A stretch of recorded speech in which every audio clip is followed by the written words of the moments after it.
Joseph Addison. Joseph Addison, May 1, 1672, June 17, 1719, was an English essayist, poet, playwright, and politician. He was the eldest son of the Reverend Lancelot Addison. His name is usually remembered alongside that of his long-standing friend Richard Steele, with whom he founded the Spectator magazine. Life and writing. Background. Addison was born in Millstone, Wiltshire, but soon after his birth his father, Lancelot Addison, was appointed Dean of Lichfield and the family moved into the Cathedral Close. He was educated at Charterhouse School, where he first met Richard Steele, and at the Queen's College, Oxford. He excelled in classics, being specially noted for his Latin verse, and became a Fellow of Magdalen College. In 1693, he addressed a poem to John Dryden, and his first major work, a book of the lives of English poets, was published in 1694.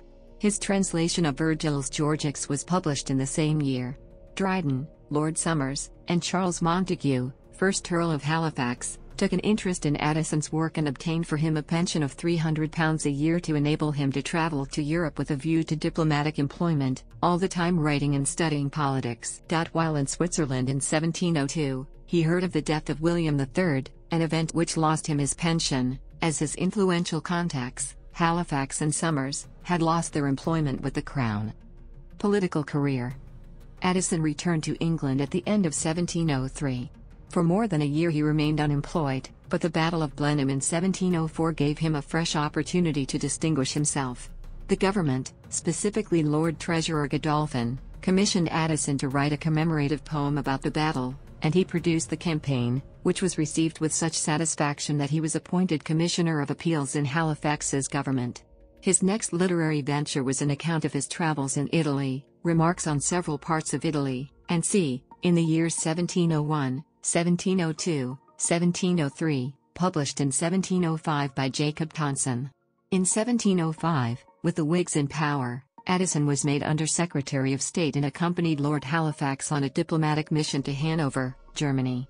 A biography of Addison states, in the field of his foreign responsibilities Addison's views were those of a good Whig. He had always believed that England's power depended upon her wealth upon her commerce, and her commerce upon the freedom of the seas and the checking of the power of France and Spain. In 1708 and 1709, Addison was a Member of Parliament for the borough of Lostwithiel. He was soon appointed Secretary to the new Lord Lieutenant of Ireland, Lord Wharton. Under the direction of Wharton, he was an MP in the Irish House of Commons for Cavan Borough from 1709 until 1713. In 1710, he represented Malmesbury, in his home county of Wiltshire, holding the seat until his death in 1719. Magazine founder. He met Jonathan Swift in Ireland and remained there for a year. Later, he helped form the Kit Kat Club and renewed his friendship with Richard Steele. In 1709, Steele began to publish the Tatler, and Addison became a regular contributor. In 1711 they began the Spectator. Its first issue appeared on March 1, 1711. This paper, which was originally a daily, was published until December 20, 1714, interrupted for a year by the publication of The Guardian in 1713. His last publication was The Freeholder, a political paper, in 1715-16. Plays. He wrote the libretto for Thomas Clayton's opera Rosamund, which had a disastrous premiere in London in 1707. In 1713 Addison's tragedy Cato was produced, and was received with acclamation by both Whigs and Tories. He followed this effort with a comedic play, The Drummer, 1716. Cato.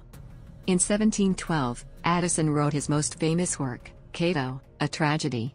Based on the last days of Marcus Porcius Cato Udicensis, it deals with conflicts such as individual liberty versus government tyranny, republicanism versus monarchism, logic versus emotion, and Cato's personal struggle to retain his beliefs in the face of death. It has a prologue written by Alexander Pope and an epilogue by Samuel Garth. The play was a success throughout the British Empire. It continued to grow in popularity, especially in America, for several generations. It is cited by some historians as a literary inspiration for the American Revolution, being known to many of the Founding Fathers. General George Washington sponsored a performance of Cato for the Continental Army during the difficult winter of 1777-78 at Valley Forge. According to John J. Miller, no single work of literature may have been more important than Cato for the leaders of the American Revolution.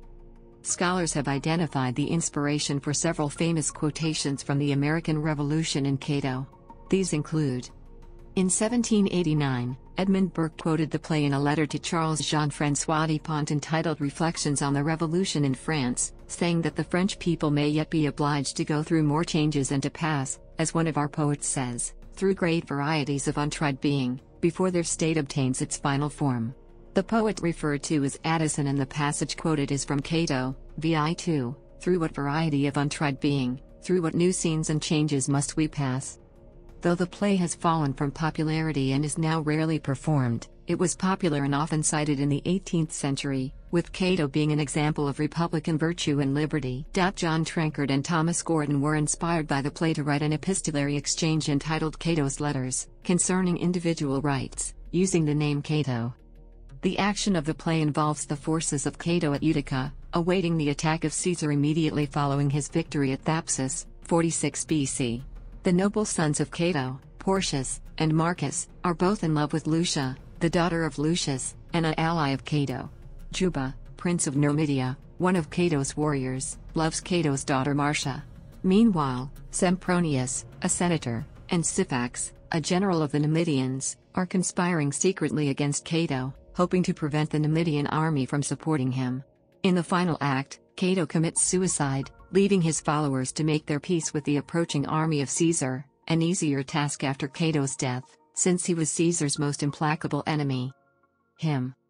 Addison wrote the popular church hymn The Spacious Firmament on High, publishing it in the Spectator in 1712. It is sung either to the tune known as London, Addison's, by John Shields, written c. 1720, or to Creation by Joseph Haydn, 1798. Marriage and death. The later part of Addison's life was not without its troubles. In 1716, he married Charlotte, Dowager Countess of Warwick, after working for a time as a tutor for her son. His political career continued, and he served as Secretary of State for the Southern Department from 1717 to 1718. His political newspaper The Freeholder was much criticized, and Alexander Pope in his epistle to Dr. Arbuthnot made Addison an object of derision, naming him Atticus, and comparing him to an adder, willing to wound, and yet afraid to strike. His wife was arrogant and imperious. His stepson, Edward Rich, was an unfriendly rake. Addison's shyness in public limited his effectiveness as a member of Parliament. He eventually fell out with Steele over the Peerage Bill of 1719.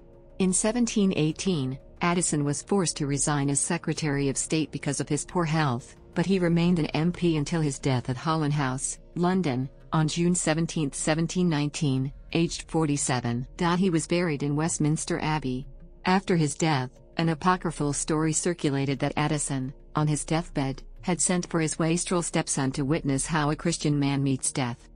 On April 6, 1808, Middletown, a town in upstate New York, was renamed Addison in his honor. Contribution.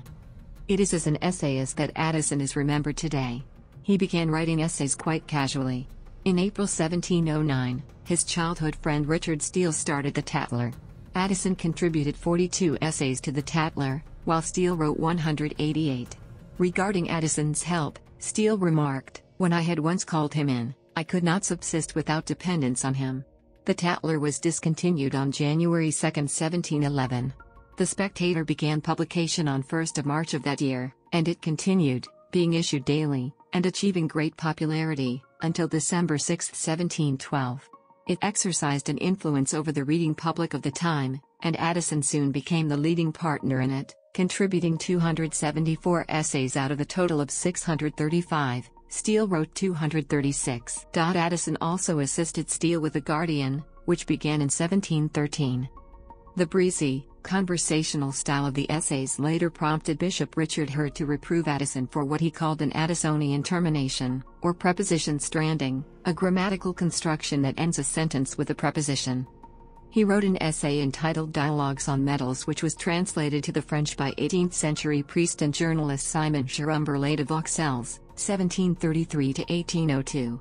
His essay Adventures of a Shilling, 1710, is a brief, early example of an narrative or object narrative, a genre that would become more common later in the century. He also left an incomplete work, of the Christian religion. Timeline. Albin Schramm letters.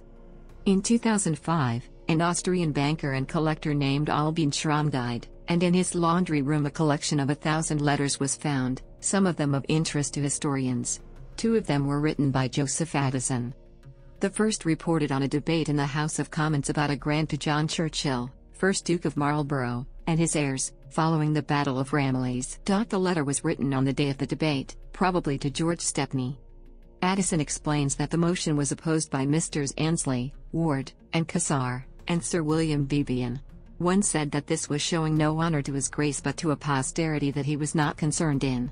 Cassar hoped ye Duke, though he had been victorious over the enemy, would not think of being so over a House of Commons. WCH was said in pursuance to a motion made by some of the craftier sort that would not oppose the proposition directly but turn it off by a side wind, pretending that it being a money affair it should be referred to a committee of the whole House. WCH in all probability would have defeated the whole affair. Following the Duke of Marlborough's successful campaign of 1706, the Duke and George Stepney became the first English regents of the Anglo-Dutch condominium for governing the southern Netherlands. It was Stepney who formally took possession of the Principality of Mindelheim in the Duke's name on 26 May, after the Battle of Ramillies. Upon Marlborough's return to London in November, Parliament accepted the Duke's request that a grant of £5,000 out of Ye Post Office be made in perpetuity to his heirs. A second letter, written to Richard Steele, was also found, concerning the Tatler and other matters. I very much liked your last paper upon the courtship that is usually paid to the fair sex. I wish you had reserved the letter in this day's paper concerning indecencies at church for an entire piece. It would have made as good a one as any you have published. Your reflections upon Almanza are very good. The letter concludes with references to impeachment proceedings against Addison's friend Henry Sacheverell. I am much obliged to you for your letters relating to Sacheverell, and the Lighthouse petition. I am something troubled that you have not sent away ye letters received from Ireland to my Lord Lieutenant, particularly that from Mr. Forster with the enclosed petition about the Lighthouse, which I hope will be delivered to the House before my return. Analysis. Addison's character has been described as kind and magnanimous, albeit somewhat cool and unimpassioned, with a tendency for convivial excess. His appealing manners and conversation contributed to his general popularity. He often put his friends under obligations for substantial favors, but he showed great forbearance toward his few enemies. His essays are noted for their clarity and elegant style, as well as their cheerful and respectful humor. William Thackeray portrayed Addison and Steele as characters in his novel The History of Henry Esmond. Thomas Macaulay wrote this generous tribute to Addison in 1866. As a man, he may not have deserved the adoration which he received from those who, bewitched by his fascinating society, and indebted for all the comforts of life to his generous and delicate friendship, worshipped him nightly, in his favorite temple at Buttons. But, after full inquiry and impartial reflection, we have long been convinced that he deserved as much love and esteem as can be justly claimed by any of our infirm and erring race. Some blemishes may undoubtedly be detected in his character, but the more carefully it is examined, the more it will appear, to use the phrase of the old anatomists, sound in the noble parts, free from all taint of perfidy, of cowardice, of cruelty, of ingratitude, of envy. Men may easily be named, in whom some particular good disposition has been more conspicuous than in Addison. But the just harmony of qualities, the exact temper between the stern and the humane virtues, the habitual observance of every law, not only of moral rectitude, but of moral grace and dignity, distinguish him from all men who have been tried by equally strong temptations, and about whose conduct we possess equally full information. Lord Macaulay says equally full information. Lord Macaulay says equally full information.